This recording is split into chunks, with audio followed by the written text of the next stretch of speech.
Bueno, seguimos aquí en La Brújula por Radio La Luna y entiendo que ya estamos en contacto con nuestro invitado de hoy, Fernando Pino Solanas. Pino, buen día. Buen día, Mario. Buen día, un saludo a tu equipo, a Daniel y a toda la audiencia. ¿Qué tal, Pino? Qué gusto tenerte en nuestra audición. La verdad que... No, igualmente, que ustedes son, en fin, compañeros muy queridos. Bueno, igualmente para nosotros. Pino, la primera pregunta que quiero hacerte es cómo la estás pasando en el marco de esta cuarentena, cómo te estás cuidando, la estás respetando, supongo, celosamente. No, pues, sí, por supuesto, porque además estoy a 10 días de partir hacia Francia. He venido demorando la partida por la pandemia y porque además allá estaba cerrado, una doble pandemia, así que bueno, sí, me cuido mucho, por supuesto. La cuarentena además te permite hacer las cosas que las ocupaciones diarias te lo impiden, arreglar tu casa, arreglar tu estudio, terminar los trabajos que has dejado inconclusos, claro. En fin, y al mismo tiempo uno se da sus gustos, entonces engorda, se toma una buena botella de vino y todas esas cosas, pero es interesante que, fíjate vos que hay posibilidades técnicas del internet y plataformas que 3 meses antes no las usábamos. Así es. Porque ahora los conversatorios, es decir, poder conversar con 10, 100 o con 200 personas que van siguiendo la conversación y están en distintos países del mundo, es increíble. Yo he tenido una conversación, mejor dicho, el ministro de Cultura, Tristan Bauer, y además el ministro de Educación, con más de 150 ministros de Educación a través de una convocatoria de la UNESCO. Mira. No, y bueno, ayer me pasé casi 6 horas en un conversatorio. Quedé afónico. Tremendo. Te da esa ventaja. Nadie va a salir más de las casas para ir a una reunión. Pero escúchame, pero vos vos tendrías que ir a París, ¿verdad? ¿La UNESCO está en París? Sí, sí. Bueno, igual vas a ir, aunque lo pudieras hacer por Zoom. No, yo no me refería a eso, me refería a que la pandemia, preguntándome cómo me trata la pandemia, la pandemia a mí al menos me ha descubierto la posibilidad de tener reuniones sin perder tiempo, 40 minutos para acá, 1 hora para allá, para llegar a reuniones. Claro. Sí. Ahora nadie sale de su casa para hacer una reunión de trabajo o de equipo.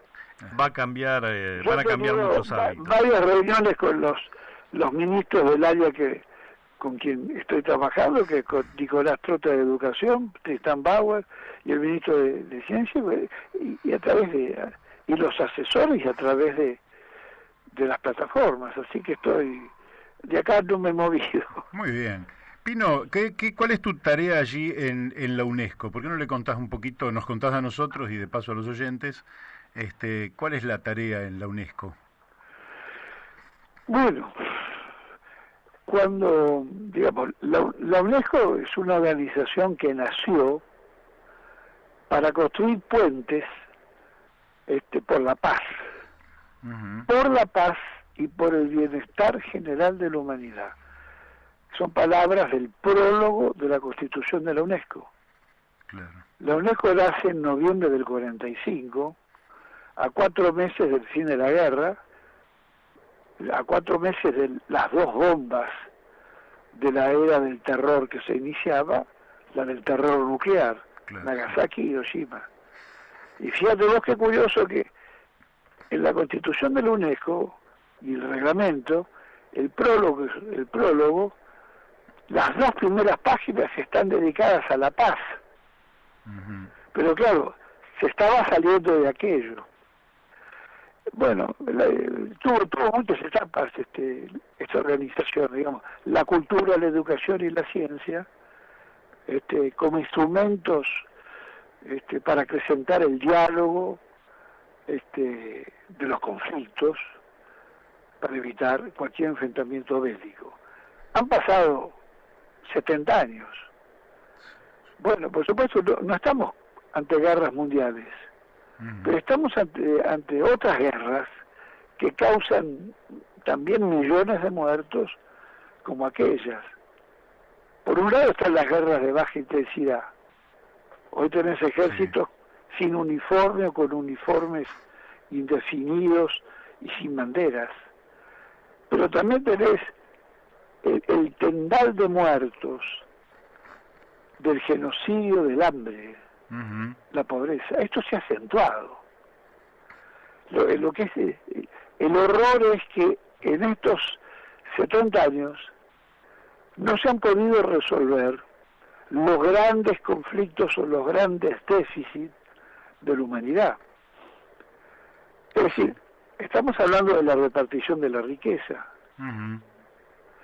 Mira, se hace 20 años, en los años 90, bueno, la investigación de las Naciones Unidas daba que el 20% de los países más ricos, de las clases más ricas, de los países más ricos, se quedaban con el 80% de la renta mundial. Sí, claro. Y a la inversa, el 80% de la población se quedaba con el 20%. Hoy esto se ha extrapolado de una manera repudiable. Hoy es el 5%, el 5%, se queda con el 95%. Claro, se ha concentrado totalmente la riqueza. Es una concentración espantosa. Entonces, los problemas de la humanidad hoy son bastante más complejos y bastante más grandes de lo que uno puede pensar. Es decir, yo voy a la UNESCO en la idea de llevar las grandes banderas latinoamericanas y las grandes banderas argentinas. Bien. Las primeras palabras que tuvo nuestro presidente Alberto Fernández es la batalla contra el hambre. Es impúdico, inmoral la cantidad de millones que mueren por años y de niños que mueren por año a causa de la pobreza y el hambre. ¿Qué puede hacer en esto la UNESCO? ¿Abrir debates? ¿Poner en negro sobre blanco la situación? Por empezar hay que decir que la UNESCO es un elefante muy burocrático, de una lentitud entre la tortuga y el elefante. En los años 80 se abrió, primero en 50 y tantos o 60 países. Cuando llegó a los años 80 ya eran muchos. Y la Thatcher dijo, nos vamos porque no puede ser que nosotros, con el poder que tenemos o la grandeza del imperio, palabra más, palabra menos, esté sometida al dictamen de tanta gente. Se fue, el Reino Unido se fue en los años 80. Por supuesto, cuando llegó el otro rubio del oeste, Trump, sí. Dijo, no vamos a gastar más plata en esto. Pero claro, eran minoría en las votaciones. Claro. Abandonó Estados Unidos y abandonó Israel. Hoy son 190 y tantos países, pero sigue siendo un elefante lentísimo y hiperburocrático. Es decir, meter un proyecto y que salga es 1 o 2 años. Claro. Ahora, de todas maneras, lo que es la UNESCO es un foro donde lo tuyo tiene repercusión hacia el interior de todos esos gobiernos y en algunas otras actividades que se puedan realizar. Por ejemplo, yo tuve 6 años en el elefante dormido del Senado. Sí. Pero yo todos los meses hacía 2 audiencias públicas con referentes argentinos, latinoamericanos, sociales. Sí. Depende de lo... vos podés hacer muchísimas cosas para resaltar cuál es qué es lo que estás planteando. Primera cosa que vamos a hacer es... yo llevo además varios proyectos, llevo el proyecto de... En fin, tengo como 10 proyectos. Ya, acá hay 2 grandes guerras. La guerra contra la pobreza, ¿no es cierto? Que se podría apagar ese fuego si la inversión, si una parte, incluso minoritaria, de la inversión brutal, del despilfarro brutal que se hace en armamentos y en investigaciones para la destrucción del planeta, piensen los oyentes que el stock de bombas de destrucción masiva de las grandes potencias llega a los 18.000. Amigo. 18.000 bombas. Con lo cual pueden matar varias veces a la misma población. No, bueno, y entremos a otra cosa. Hay guerras de baja intensidad, ya lo dije, que produce éxodos y exilios y cosas tremendas. Pero el otro gran flagelo de la humanidad es el cambio climático. Uh-huh. Fíjate vos, se han firmado protocolos, ha habido la COP21 en diciembre del año 15 en Francia, vinieron todos los primeros ministros o presidentes, firmaron un compromiso de reducción de los gases de carbono, gases de efecto invernadero, que son los que producen el calentamiento, bla, bla, bla, bla, bla, pero ¿saben qué pasó? En el año 16 no se redujo ni se quedó igual. Fue el más caliente de la historia. Y el año 2017 fue el más caliente de la historia. Y el 18 fue el más caliente de la historia. Del 19 no tengo datos. Pero en el año 17 Groenlandia, por primera vez en la historia, mostró su piel. Claro. Sí, hoy están denunciando incendios en el Ártico. Y grandes incendios en el Ártico. Esto es una verdadera monstruosidad. No, la humanidad todavía, mejor dicho, las clases dirigentes, y por supuesto, si las clases dirigentes y los más media han tomado esto a paso de tortuga y relativizándolo, y en muchos casos tomándolo como asuntos que es necesario tener en la vitrina del gobierno una acción gubernamental que tenga que ver con esto. Pero cuando vos analizás la estructura económica y cómo se produce la energía en cualquier país, ese es el ADN. Uh-huh. Yo soy fulano de tal país. Bueno, no, dígame usted, ¿cuál es el porcentaje de las energías fósiles en la producción de energía del país? Y ahí empezás a encontrar la verdad. La Argentina de Macri firmó todos los compromisos, pero al mismo tiempo desarrollaba como nunca la opción petrolera. Sí, claro. La opción petrolera, Vaca Muerta, el fracking. Es decir, estamos en problemas. Estamos en problemas. Pino, te quiero hacer una pregunta referida a la propia política de alianzas que vos te vayas a dar allí adentro, digamos, ¿no? Por un lado estamos los que pertenecemos al hemisferio sur, que ya es,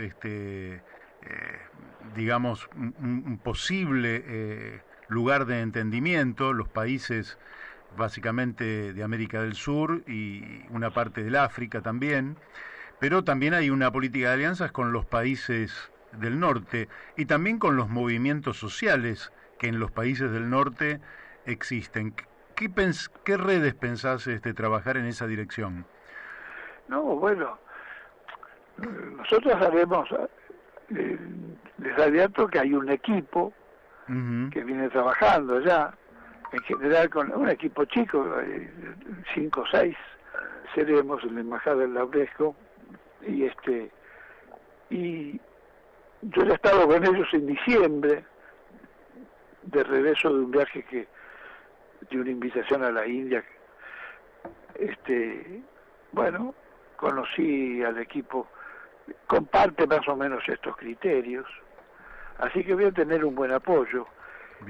No te puedo advertir en este momento con qué organizaciones sociales internacionales, etcétera, porque todavía ni he llegado. Lo que sí haremos la política más amplia posible de difusión de estos temas. Por ejemplo, el tema de la educación ambiental.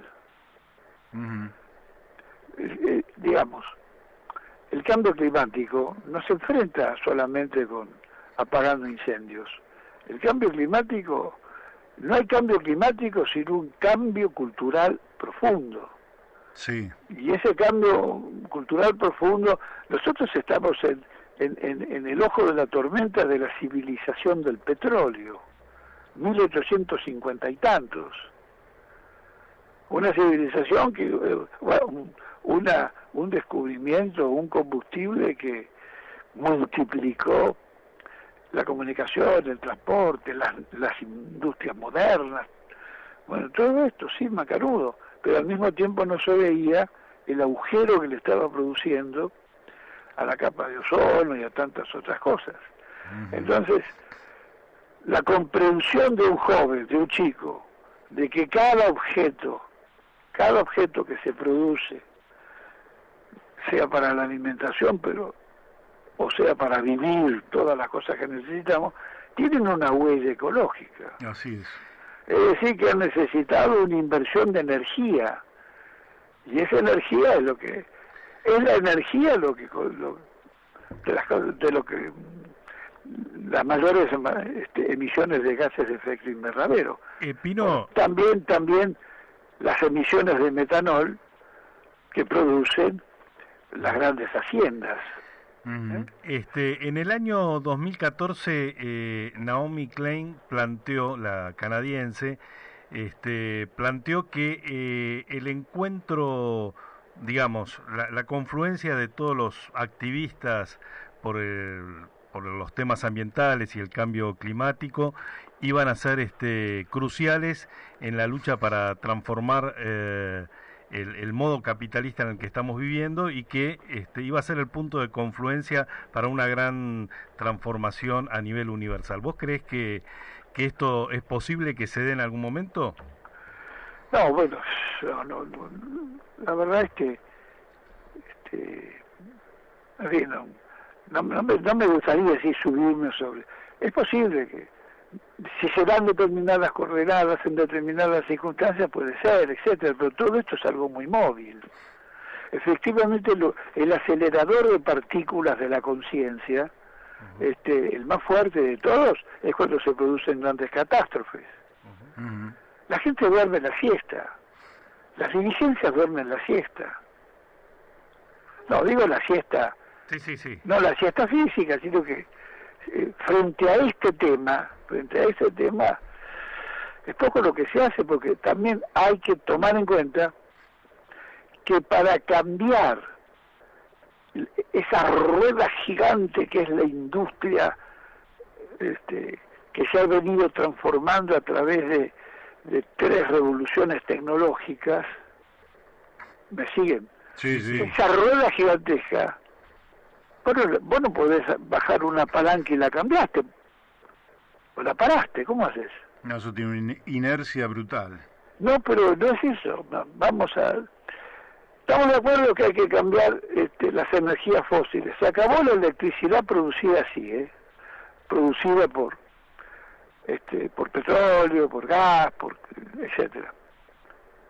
Y paraste el país. Sí, claro. Y los millones que dependen del trabajo de las industrias y de todo, esa gente quedó parada, desocupada. Es decir, el problema grande de esto, que exige un recambio tecnológico brutal, pero ese recambio tecnológico deja un océano de gente sin trabajo, y además vos tenés que sustituir lo que eliminás. Si mañana decimos no se comen más todos estos alimentos, etcétera, porque hemos descubierto que son malsanos, los tenés que reponer por otros equivalentes. Sí, ¿Me claro. entiendes lo que estoy diciendo? Claro. Sí, por supuesto. No, pues La vida continúa. Ese es el problema. Vos acá vemos con vaca muerta, porque efectivamente es un yacimiento que para que funcione tenés que subsidiar, funciona a base de subsidios, la tasa de retorno funciona con un barril de petróleo arriba de los 55 o 60 dólares. Entonces, muy bien, estamos todos de acuerdo, se liquidó Vaca Muerta. Sí, Mario, Daniel, ¿qué hacemos con los 15.000 trabajadores? Bueno, esos son los desafíos, ¿no? No, ¿y qué hacemos con el 50% del gas nacional que hoy produce Vaca Muerta? Nos está faltando el 50%. No, digamos, sí, bueno, podés importarlo, bueno, estamos de acuerdo, pero cualquier país para desarrollarse, o cualquier país para emanciparse, para usar una palabra que nos gusta, y siempre ha tratado de asegurarse cualquier proyecto estratégico, tiende a asegurarse la alimentación para su población y energía para su población. Sí, claro. Es decir, y salud podríamos agregar. Ahora, ¿no sentís, Pino, que en la Argentina, porque evidentemente toda esa reconversión que vos señalás reclama una planificación, efectivamente, no puede ser de un día para el otro, es una reconversión donde paulatinamente se va cambiando una fuente por otra fuente y así sucesivamente. ¿No sentís que falta planificación en la Argentina en esa dirección? Pero por supuesto que falta. Nosotros nacimos, Proyecto Sur. No fue qué bonito el nombre ese, que bien suena. No, nacimos para repensar un proyecto estratégico para la Argentina. Algo nos ha fallado. Nos propusimos analizar. Año 2002 con la hambruna. Ahí nacimos. Ahí nació el Proyecto Sur. Después, bueno, pero ¿y por qué digo esto? Y sí, Argentina no tiene proyecto estratégico. El último proyecto estratégico que tuvo la Argentina fue el proyecto Plan Trienal. Sí, del 73. Consensuado por la primera concertación económica, política y social que tuvo la Argentina, 10 años antes del Pacto de la Moncloa. Ese plan trienal habla de la recuperación del comercio exterior, de la recuperación del Banco Central, de la nacionalización de los depósitos bancarios. Habla de los grandes temas argentinos. Sí. Por supuesto, la ley de entidades financieras, antes tendrás que haber liquidado la ley de entidades financieras. Hablamos de la purificación de la economía, de las finanzas y de recuperar para la nación las palancas estratégicas. Si algo tiene interesante Vicentín es que se han avivado, se han dado cuenta, han descubierto que bueno, que todo es una estructura mafiosa, pero esa estructura de incentivos al vaciamiento de la nación nace con el decretazo de Macri en diciembre del 16. Señores exportadores, a partir de ahora ustedes pueden quedarse con las divisas de sus exportaciones. Invitación al vaciamiento, porque los países se desarrollan con el excedente, a partir de la reinversión en su territorio, del excedente de riqueza que produce ese Producto Interno. Ahora, cuando buena parte de él no ingresa y se diluye en un collar de empresas offshore para que ninguna auditoría pública de ningún país la localice, caso Vicentín, como 20 offshore. Bueno, es terrible porque ese capital, ese excedente de riqueza que debería agrandar tu fábrica o hacer nacer otras. Se fue a hacer lo mismo pero en otro país. Entonces Vicentín construyó eso desde fin del año 15, desde el año 16 cuando salió ese decretazo. ¡Viva la pepa, muchachos! Ahora, dólar que agarramos, chau, no entra. Ahora fueron tan delincuentes y tan canallas que a los pobres chacareros, hasta el día anterior de la convocatoria de acreedores, estaban aceptando entregas de cosecha. Claro, sí, sí. Epa. Entonces, lo que es muy fuerte en la Argentina es el aparato mediático, el mediático. Sí. Esto es canallesco, porque lo que está pasando en la Argentina, muchachos, es que se está produciendo un verdadero choque de intereses entre las fuerzas que quieren recuperar las palancas emancipatorias del país y las fuerzas que quieren seguir con la farsa de esta democracia liberal.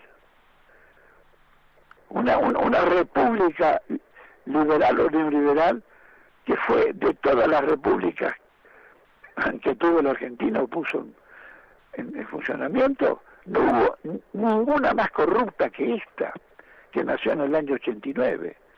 Ninguna empobreció tanto a la Argentina como esta. Sí. Y ninguna le endeudó tanto. Y ninguna osó rematarle a precio vil su patrimonio. Las empresas públicas, empezando por YPF. Sí, sí. Entonces, estamos en problemas, muchachos. Acá no hay proyecto estratégico. El proyecto estratégico fue aquel, pero los seguidores, digamos, el justicialismo, la gran dirigencia del justicialismo, optó por resolver su problema sea como sea. Optó por asegurar que pago los sueldos este fin de mes a los policías, a los maestros. Y yo lo vi durante 6 años en el Senado. Y varias veces te los he dicho. Señores senadores, ustedes no pueden olvidarse que somos una nación, no somos 24 repúblicas independientes. Claro. Pero ustedes privilegian el interés chiquito de su pequeña provincia o república. Estamos de acuerdo que a ustedes los han castigado siempre. Estamos de acuerdo que no hay que no hubo ninguna concertación para la coparticipación federal después del año 94. Fíjense que las cláusulas transitorias de la Constitución dicen en los próximos 2 años, sí. Es decir, antes de que termine los 24 meses próximos, fin del año 96, acá se tiene que haber realizado una nueva ronda de la coparticipación federal. Y eso no sucedió, y las provincias fueron puestas de rodillas por la centralidad unitaria de Buenos Aires. Todos esos problemas, entonces yo vi en el Senado 24 pequeñas provincias. De la misma manera puedo decir de las grandes corporaciones, de muchas de las grandes corporaciones sindicales. Resolver el tema, resolver las urgencias y las presiones internas de la masa del sector gremial, era más importante que un problema nacional. Y entonces no deberíamos sorprendernos cuando hay grandes problemas nacionales, como es el tema de la energía, que nunca la Argentina la ha discutido abierta y públicamente en los últimos 20 o 30 años. Sí, 30 años. Ni en los 90 ni ahora. lo cual demuestra un grado de complicidad, complacencia, y lamentablemente lo digo con pesar, de ignorancia de la dirigencia argentina. Sí, claro. Y vos, bueno, vos acompañaste, digamos, fuiste actor en la construcción del Frente de Todos y convivís con sectores de los que fuiste muy crítico. ¿Cuáles son tus expectativas respecto del gobierno de Alberto? Es decir, hay una parte que es la negación, por decirlo así, de una experiencia que fue la de Mauricio Macri, que fue lamentable. Ahora, ¿cuáles son tus expectativas respecto a las de este gobierno? Bueno, mira, este gobierno es la consecuencia de un gran frente. Sí. 16 o 17 partidos pequeños, casi todos, pues está el oso grande del justicialismo con todas sus vertientes. Lo que espero, bueno, que pueda avanzar lo más posible, pero nunca creímos que después del vaciamiento y estructura policialesca creada por el macrismo, y el proyecto del macrismo, que fue reventar la industria nacional, ponerla en competencia con todos, el excedente de riqueza sacarlo para afuera, y hacer negocios con las cosas públicas, pero negocios además de bandidos. Ahí está la muestra de las autopistas. Sí. Macri haciendo negocios con las autopistas contra los argentinos. Entonces, nosotros siempre nos dijimos, acá lo que hay que hacer es, hay que darle, hay que sacar, vencer, derrotar fuertemente al enemigo principal. Todos. Cuando hay que dar una batalla estratégica, hay que sumar todos. Si hay unas vaquitas, unos corderos que quieren sumarse, adelante. Se suman todos. Por supuesto, lo que abre luego es todos los días, pasen todos los gobiernos y más en un enorme frente, bueno, internamente hay disputas de poder, claro. Hay disputas de proyecto. Pero la mayor parte de la masa está queriendo que Argentina vaya hacia aperturas emancipatorias. No hay ninguna duda de esto. Y además Argentina tiene un desarrollo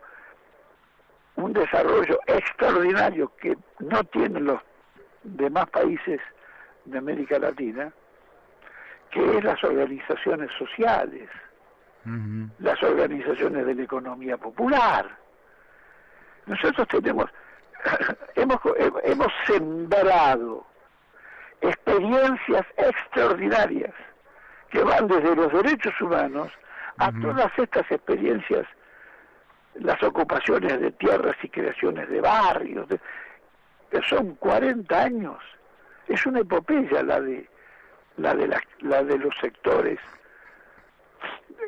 la de ese tercio de la Argentina que no tiene lugar en la Argentina, pero se lo está haciendo, ¿no es cierto?, mordiendo el territorio. Sí. Entonces, es un gobierno en disputa, pero con esa base, guarda. Pino, estamos viviendo una crisis producto de la pandemia y el parate económico, y todo indica que las consecuencias que va a dejar esto en la economía del país son muy serias, graves también en las familias que están endeudadas, en los infinidad de comercios que cierran y no van a poder volver a abrir, bueno, una cantidad de cuestiones que todos conocemos, que van a dejar un país con un alto grado de pobreza y con un desafío muy grande, que es, digamos, una enorme crisis y, bueno, el futuro, cómo lo encaramos. la sensación que yo tengo es que o aquí aparece un proyecto de país que nos moviliza a todos los argentinos para salir adelante, o el abismo se nos va a venir encima. El desafío que tiene este gobierno es muy grande. Si fracasa, ¿qué nos queda después? No, sí, continuando entonces la respuesta es continuación de lo que te vengo diciendo. Viniendo de donde se venía, yo creo que hasta fue bastante rápido Alberto Fernández. Por suerte la Argentina tiene un dirigente de la capacidad de Alberto Fernández. La verdad es un dirigente que con un discurso muy talentoso, de entablar puentes con el otro. ¿A dónde va la Argentina? Unos querrían llevar a la guerra civil. Entre los unos coloco a la Bullrich, Macri. Si pudiera tirarnos a todos al riachuelo, nos tira. Seguramente. No, claro, no. Nosotros, mira, el peronismo tiene muy en claro, el peronismo tiene muy en claro las grandes tragedias nacionales. Y el peronismo tiene muy en claro que Perón fue derrotado con el bombardeo del 16 de junio. Y tiene muy en claro que Aramburu y Rojas le dijeron al pueblo argentino, miren, cuando ustedes hacen los vivos y quieren hacer un golpe contra nosotros, los matamos. La noche del 11 y 12 de julio del 56 fueron fusilados 20 y tantos, y el 9 de junio en los basurales otros 10 o 15. El general Valle.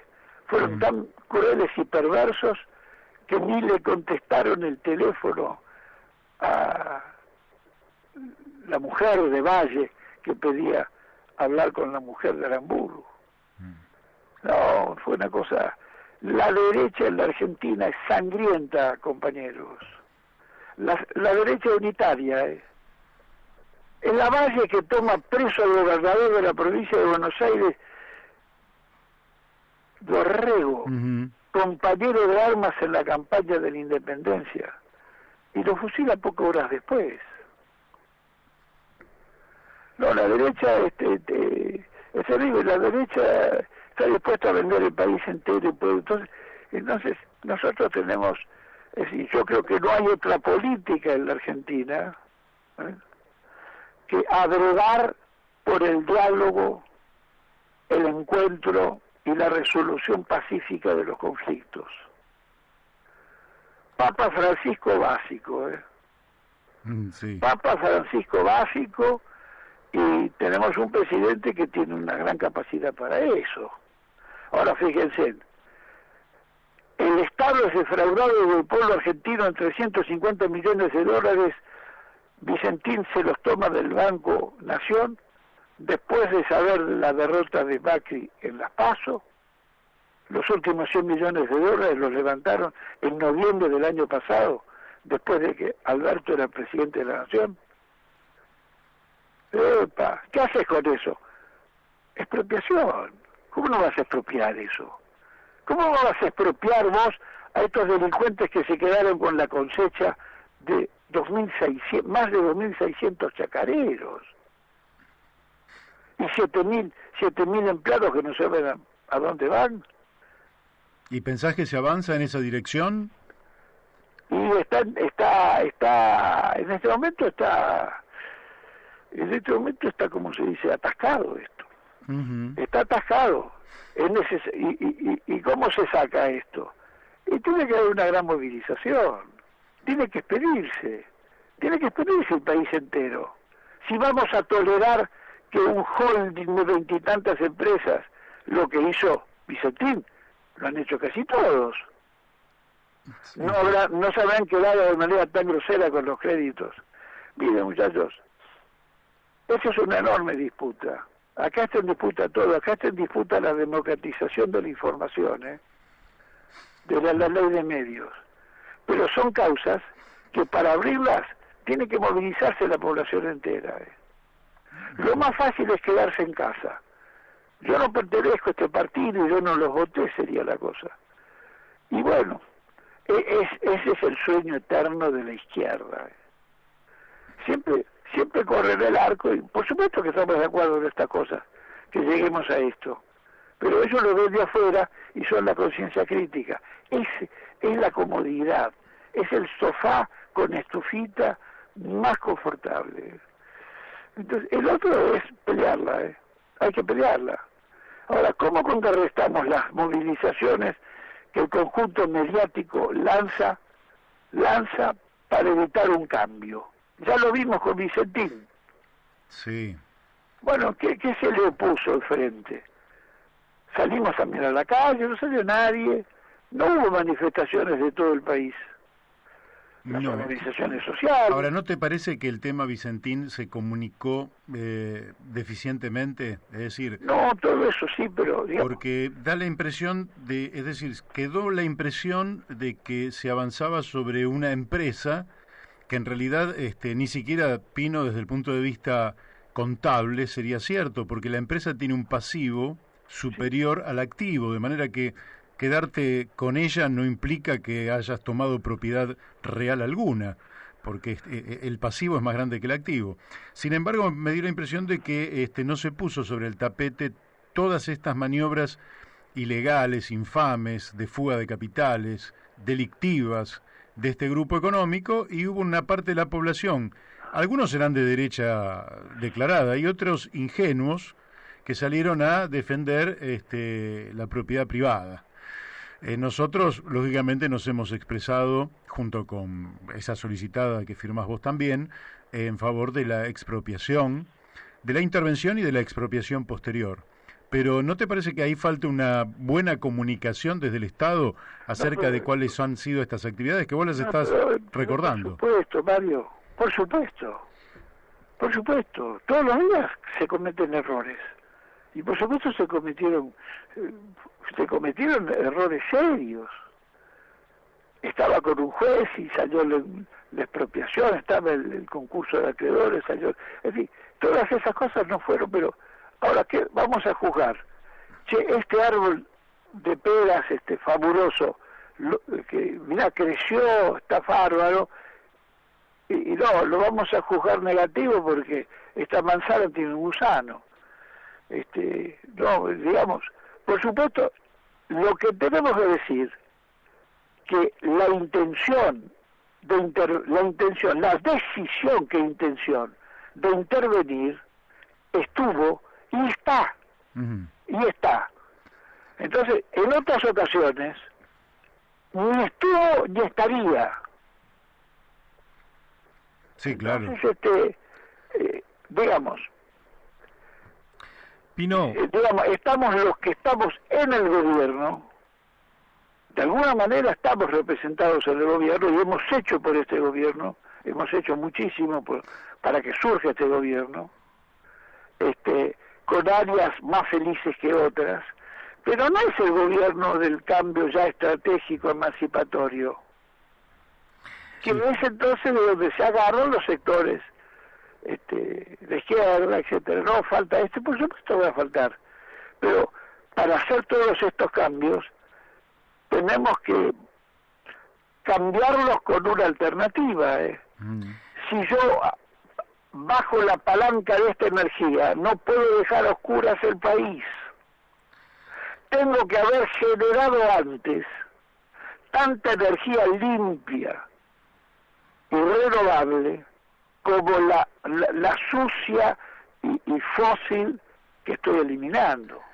Pino, durante muchos años en la política argentina hemos discutido acerca de la emergencia de un tercer espacio político frente a un sistema de bipartidismo que nos estuvo gobernando y nos sigue gobernando por lo menos desde el 83 para aquí. Digamos, vos fuiste protagonista de una gesta muy importante en la intención de crear ese tercer espacio. ¿Y qué cambió en la actualidad para que esa posibilidad no la veas en el horizonte? Pero que por supuesto que la veo en el horizonte. La Argentina no tiene destino si de esto, partiendo del frente de todos, ¿no es cierto? Si eso no se transforma en la alternativa. De ninguna manera, durante estos 30 años, yo no he cambiado en un ápice mis posiciones, las del Proyecto Sur, mejor dicho. Están ahí. Y además, somos los pocos que hemos escrito sobre un proyecto estratégico nacional. No, es irrenunciables esas cosas. Igualmente le pasa a la mayor parte de las organizaciones que están adentro. Están adentro de las organizaciones sociales, desde Grabois, todas están adentro. La parte del movimiento Evita, todos. Pedro Peretti, toda la gente que... Pero estar adentro quiere decir que le estamos luchando desde adentro y le estamos luchando hacia afuera también, porque somos las voces que van haciendo crítica, pero van sembrando la alternativa. Pero todo esto va demasiado rápido, no supera eso. Todo esto supera. Por supuesto, acá hace falta la reforma energética, etcétera, etcétera. Bueno, el tema ambiental es uno de los temas fundamentales que yo estoy llevando a la UNESCO. No es posible que la UNESCO, el trabajo de la UNESCO quede reducido a la celebración de efemérides o a declarar patrimonio de la humanidad, tales y tales cosas, o este tipo de debates, no haya debatido en serio cómo impulsar en todos los países un proyecto de educación ambiental desde la infancia, desde el jardín de infantes, digo.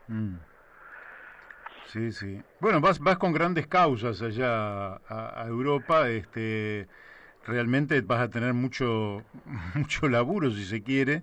¿Qué pensás hacer desde el cine, desde lo que vos, tu profesión, tu dedicación, tu perfil? ¿Pensás seguir filmando allá en Europa? No, muy difícil, ¿no? Pero también podrías utilizarlo como aporte a estas causas, o pensás que no, ya lo hiciste durante estos 20 años. No estoy allí, no sé, todo el mundo diría, ahí se fue para filmar afuera, no, olvídense. Bueno, pero tus películas son un aporte a la cultura nacional y a la conciencia nacional ineludible, ¿no? Ineludible. Pero ahí está todo. Ustedes toman todas las películas, otros lo escriben al proyecto, bueno, no diría todo, es un exceso, buena parte del proyecto nacional, o de un retrato. Dentro de 30, 40, 50 años o 100 años, el que quiera conocer qué pasó en estas primeras décadas en la Argentina, cómo era la Argentina, creo que viendo estas películas se toma una cierta idea. No es una crónica de todo lo que pasó, pero es un testimonio de los grandes temas que los grandes temas que tienen que ver. Vuelvo a decir que es un error quedarse afuera y como detector de errores. Es como el que está esperando que entre a ver las moscas o mosquitos que entran hoy, ¡pac, pac, pac! Pero no ve todo lo que está creciendo adentro. Hay que conformar, hay que fortalecer. Por supuesto, con la crítica, hay que fortalecer la crítica, pero la crítica se hace internamente. O sea, lo otro que es darle bife del humo a las fieras. No, nosotros vos sabés que, en fin, nosotros somos... No tenemos mucha confianza en el sistema político argentino, eso es la verdad, Pino. ¿Para qué decirte? Yo no sé, qué sé yo. Mira, yo sé que... Yo te voy a decir por qué quiero ir también al foro. Uno convive con estos 190 países. Hace tiempo que quizás yo tendría que haber estado afuera. Nosotros tenemos que luchar por la suranidad. Tenemos que luchar por la unidad del sur. América Latina es protagónica de un aporte a la cultura de la humanidad impresionante. Sí. Los grandes pensadores e historiadores mundiales reconocen como séptima civilización emergente a América del Sur, a Latinoamérica. Si vos analizás la cultura latinoamericana, sus formaciones sociales y la experiencia de los movimientos sociales latinoamericanos, y los comparás con otros en otros continentes, ganamos por paliza. Uh-huh. Pero los únicos que no tienen conciencia de que somos la séptima civilización son los referentes del sur, las clases dirigentes latinoamericanas. Esta es la verdad. Por eso yo milito la causa del sur. Yo me siento un militante de la suranidad, Uh-huh. que es una humanidad nueva que están haciendo en el proceso lentísimo, en el plasma lentísimo de las décadas y de los siglos. Sí, claro. Pero nosotros no tenemos destino en la era del continentalismo que ya le estamos viviendo, en tránsito rapidísimo hacia el universalismo. No estoy haciendo literatura demagógica. Hoy un pibe de 10 años, o de 8, o de 12, agarra el internet y salta por encima de su profesor, su maestra, su tutor, su mamá, su papá, ¿me entienden? Mm. Y se comunica con quien quiere y ve lo que quiera. Sí, claro. Entonces, no existía antes esto. Pino, Entonces, estamos entrando y nosotros estamos muy retrasados. Entonces, el discurso de trabajar por la unidad suramericana, partiendo o retomando todo lo que se había avanzado en esta primera década del siglo en América Latina, hay que retomar las instituciones, el Mercosur, la CELAC, todo aquello que se vino construyendo para acabarlo, pero son instituciones de Estado, son políticas de Estado. sí, No es con los aliados que piensan como nosotros. Un error, claro, un error. claro. Con todos, sí, mañana se votó y salió un gobierno de derecha, y bueno, bienvenido, venga señor. Lo que no se puede tocar, lo que no se puede salir es del barco. Con eso estamos de acuerdo. Eso es. Mira, Pino, el tiempo se nos ha ido y la verdad que nos quedaron un montón de preguntas, pero nos quedaríamos horas charlando con vos. Es increíble porque se fueron 50 y pico de minutos. Quiero hacer una última pregunta y bueno, apelo a tu capacidad de síntesis. No la tengo, Mario. Bueno, no importa, lo que puede. 55 minutos, él me di cuenta. Claro, mira, se nos fue el tiempo. Escúchame, ¿cómo estás viendo a nivel global lo que algunos llaman esta sociedad conflictiva? Porque entre Estados Unidos y China, lógicamente que este es el gran tema y merecería ser charlado durante una hora entera, pero ¿qué es lo que estás viendo? Porque vos vas a un lugar privilegiado en la escena internacional y lógicamente vas a tener una observancia de este conflicto entre Estados Unidos y China. ¿Cómo lo estás viendo? Bueno, preocupante, por supuesto, porque en algún momento preocupante trabajar para que de ninguna manera se produzca la colisión. Hola, pero Sí. y eso es la conciencia que tiene, y esa es la política de China. China está haciendo todo lo posible para tomarse todos los matecitos chinos de paciencia, Sí. de paciencia. Igualmente Putin, no son tontos.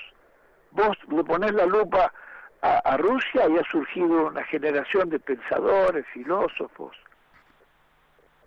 ¿me entienden? Sí, claro. Críticos, por supuesto, son los que están haciendo el revisionismo del marxismo soviético y todas esas cosas. No, digamos, hay que ver, hoy el mundo, vuelvo al tema de las comunicaciones, es tan impresionante que una tragedia, un asesinato, una represión en cualquier país del Asia o de estas latitudes, enseguida está en todo el mundo. Sí. Es otro planeta. Otro planeta. A veces no nos da la cabeza para darnos cuenta. Por supuesto no vamos a ver ese mundo. Pero lo que hay que evitar a toda costa, a un estallido de locura. A estallido de locura. El estallido de locura es los focos bélicos que pueden terminar, la provocación, lo que puede terminar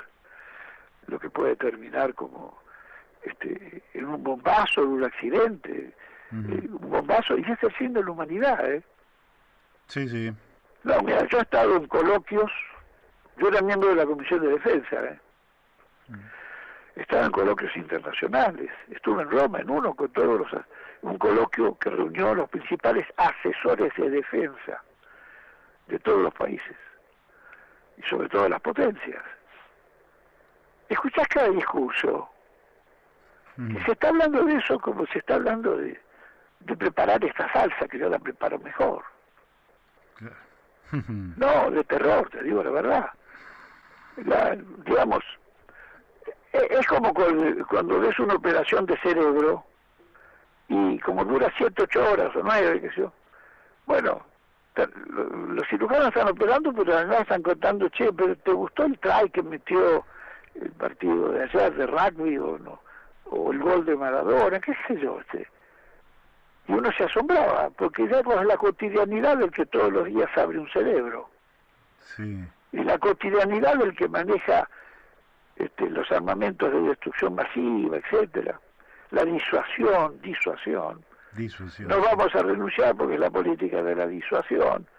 Y se come una parte impresionante de riqueza mundial que podría acabar en horas con la pobreza y eliminar, como lo plantea Francisco, no basta la prohibición, hay que destruir los depósitos. Así es. Así es. Eso lo dijo Francisco en las Naciones Unidas y en un par de...